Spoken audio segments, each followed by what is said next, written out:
Merry Blissmas all. Welcome to another day of my Merry Blissmas series, and today we're looking at how to reduce decision fatigue. What is decision fatigue? It's literally what it says on the tin. It's becoming so exhausted from having to make numerous decisions on a daily basis. And around this time of year we are faced with more decisions than ever, which can really overwhelm our brains and our bodies. And when we are faced with so many decisions, it comes to a point where our body just says enough. I've had enough, and it will start to shut down. And then we don't make any decisions at all. And I see this not just with people whose lives are pretty full, pretty chock-a-block, but also with people who have quieter lives, but who perhaps aren't comfortable with the quiet. And so they're faced with this decision of, how do I fill my time? And even that in itself can feel a little overwhelming. So what can we do about this? Well, first of all, we have to get clear on what our non-negotiables are. So there are things which we have to do and that we don't have choice with, because otherwise we can't function properly. Things like brushing our teeth, drinking, eating, going to the toilet, these are some of our non-negotiables. But also, I would highly suggest that you add in self-care to these non-negotiables. What self-care things do you need in your life to enable you to feel fulfilled and to enable you to walk through your day feeling like, whew, well, I accomplished that at the very least. And this is why the mornings for me are so important, because it's the start of our day and it kind of sets our day up as it means to go on. So I always try and factor my non-negotiables in first thing in the morning, because when they're done and they're ticked off, I then have the mental capacity and the energy to be able to deal with decisions that face me or that are unexpected throughout the day. And this does require me getting up early, normally an hour to an hour and a half before my children get up, because I understand the importance of that routine in my life and the consequences if I don't have them. So some of my morning non-negotiables include hot cup of lemon first thing, love that. Followed by myofascial unwinding, exercise, somatic exercises, breath work, a little bit of lymphatic drainage, silence in the morning, a bit of journaling and reading, because it was one of my goals this year that I would actually finish a book. So I factored in reading to my non-negotiables every morning to accomplish that. And I try and do all of that most days, and I say most days, and I'll talk about that in a minute, before my children get up, before I have to get them ready and off to school, before I take myself off to work, and before I am faced with the demands and the decisions of the world. Now this works for me because I have the most energy first thing in the morning. Perhaps that's the cortisol spike that wakes me up, and I'm full of energy. So I like to get my more physical practices done first thing. So my myofascial unwinding, my exercise, a bit of breath work to energize my body and get me ready for the day. And then once my cortisol and body has harmonized a little bit and balanced itself out, that's when I can do the more subtler, slower activities. Now that really works for me, but obviously everybody and everyone is individual and different, and also we are different from one day to the next. So let's talk about that now. Now, a typical circadian rhythm with cortisol being released to wake you up in the morning, to make you feel energized and ready to get up, is the ideal. However, that's not always the case for many reasons. So there are some days where I wake up and I feel exhausted and I'm like, I can't get out of bed this morning, I can't.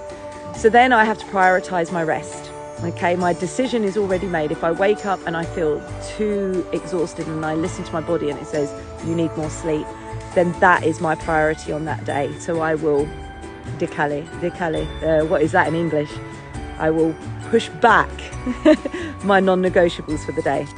Also for us ladies, we have menstrual cycles, and as I am big around cycling our training and our eating and our rest around our menstrual cycles, there are times of the month where I will not exercise, or I will not exercise as intensely first thing, and I will focus more on somatic practices, on stretching, yoga, unwinding. But again, I track and know my menstrual cycles. It's a decision already made. On this week, you will wake up and you will not train hard. Instead, you will do this somatic practice. And again, as I said earlier, I'm a bit of a geek. I have a spreadsheet, and literally I have worked out what exercise regime I have for each day of the week, so I can just boom, pick one out and I just follow it to the T. But I have also devised training plans for the weeks where, like just before my period, where I'm premenstrual, the weeks of my period. So everything is tailored. The decision is already made, which saves me so much energy and reduces the risk of overwhelm so much. But having a good morning routine starts the night before. You need to get to bed at a decent hour so that you're getting a full, restorative, rejuvenating sleep. And you need to make sure that everything is set up and ready to go for you so that you can just get out of bed in the morning and do what you need to do. Perhaps you perform some of your non-negotiables in your bedroom. I wouldn't recommend that, because I think it's good to separate bedroom from sleep and other practices. So I would always recommend that you leave your bedroom just for sleeping, or doing other bedroom activities and take all other activities out of the bedroom. So night before, make sure you're in bed nice and early. Make sure you've got all of your training equipment or whatever it is that you need, your trainers, your gym stuff ready, so that you can just get out of bed in the morning, shove it on, get downstairs, get working out. Make sure your books, your journals, everything are ready. Whatever it is that you factor into your non-negotiable self-care morning routine, make sure it's ready the night before so that you can just wake up and crack on with it first thing. I'd like to add a little side note here that whilst I am a stickler for routine, I am also incredibly self-aware and do a lot of embodiment practices. So I always tune in with my body first thing and listen to what my body needs before I kind of crack on with my routine, because it's very easy to just boom, boom, boom. Oh, I've got this routine, I need to go through it. But we do need to listen to our bodies and what our bodies need as well, and take that into consideration and respect that. Respect. So that's the morning non-negotiables out of the way. Job done, tick, well done. Now obviously there are a million other things probably on your to-do list. So it's just a case of working out what is priority, what has to be done today and what can wait.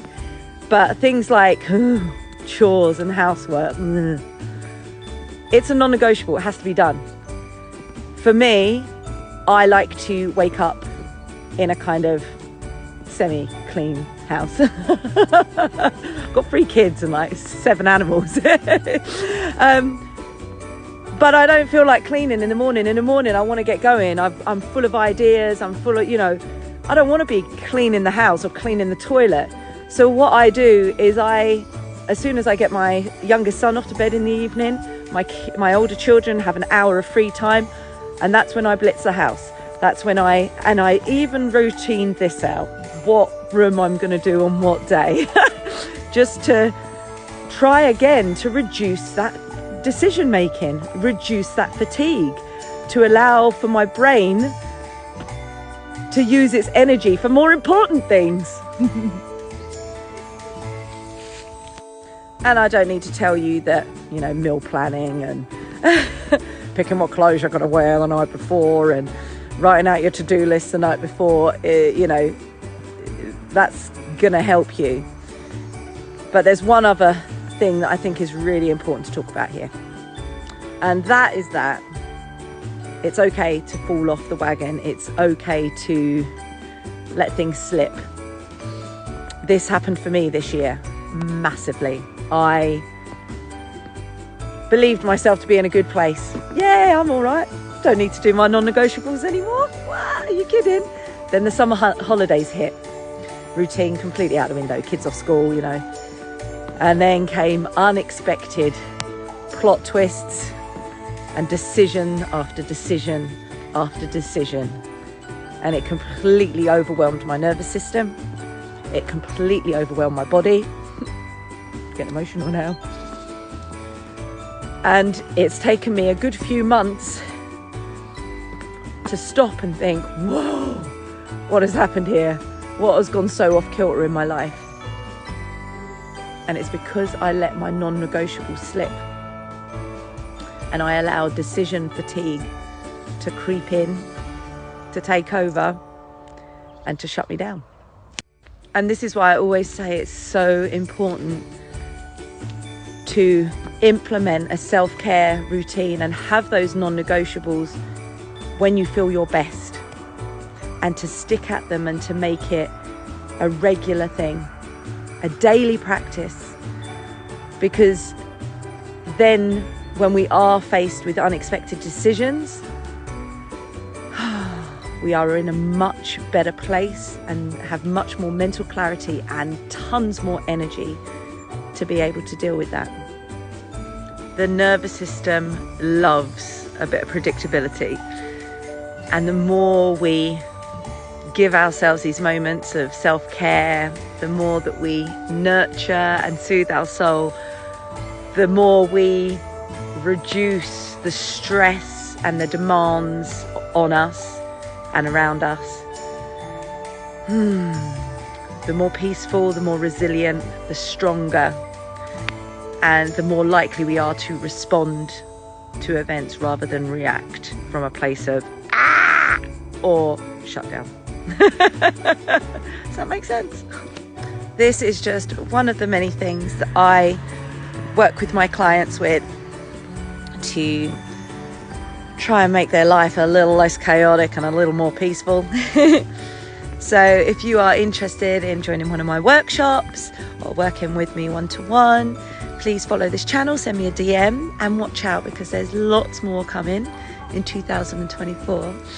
And on that note, have a wonderful day, and whatever you do, keep happy, keep healthy, keep smiling.